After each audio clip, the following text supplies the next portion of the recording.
Сәлем достар, бүгін біз ерекше әрі дәмді болып шығатын кәріс халқының тамағын жасайтын боламыз.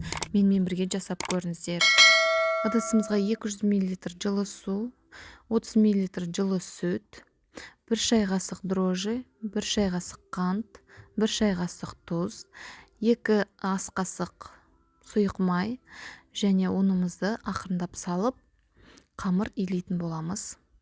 20 грамм еріген майымызды үстіне құйып, қамырымызды тағы бір рет илеп шығамыз. Бізде біркелкі осындай қамыр шығу керек.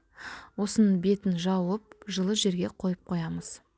Салмамыз үшін заттардың барлығын осылай жіңішкелеп, әрі ұзын қылып турап аламыз.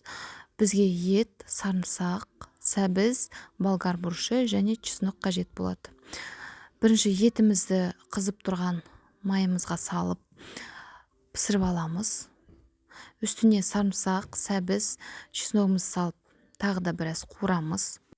2 ас қасық соевый соус және біраз ащы бұрыш салдым.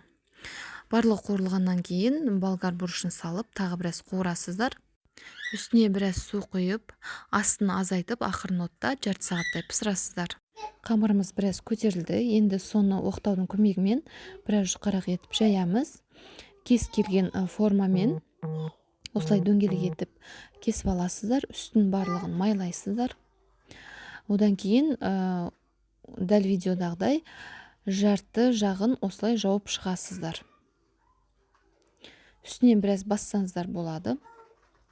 Енді мантываркамызға барлығын дізіп шығамыз. Қайнап тұрған суда 3-5 минуттай пісіріп аламыз. Осылай әдемі болып көтеріліп піседі. Дастарханға қалай салып қойсаңыздар да өз еріктеріңіз, өте дәмді болып шығады. Міндетті түрде пісіріп көріңіздер. Егер біраз острый қылғыларыңыз келсе, ашты бұрышты көбірек салсаңыздар болады. Каналыма тіркеліп, лайк басып, комментарий жазуды ұмытпаңыздар. Ас болсын.